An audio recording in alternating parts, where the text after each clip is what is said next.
চলতি Bangladesh premier league বিপিএলে 20তম ম্যাচে এসে দ্বিতীয় হ্যাটট্রিকের দেখা মিলল। প্রথম হ্যাটট্রিকটি করেছিলেন নোয়াখালী এক্সপ্রেসের পেসার মেহেদী হাসান রানা। আজ দ্বিতীয় হ্যাটট্রিকটি করলেন রংপুর রাইডার্সের পেসার মৃত্যুঞ্জয় চৌধুরী।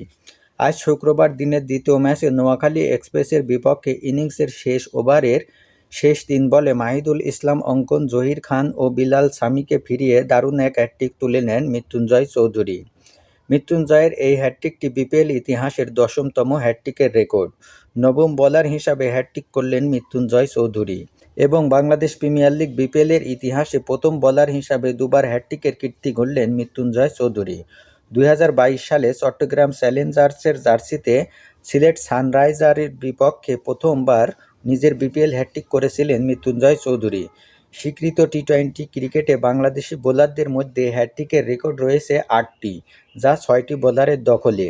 মৃত্যুঞ্জয় চৌধুরী ছাড়াও দুবার হ্যাটট্রিকের রেকর্ড রয়েছে বাংলাদেশ জাতীয় দলের সাবেক ডানহাতি পেসার আলামিন হোসেনের দখলে।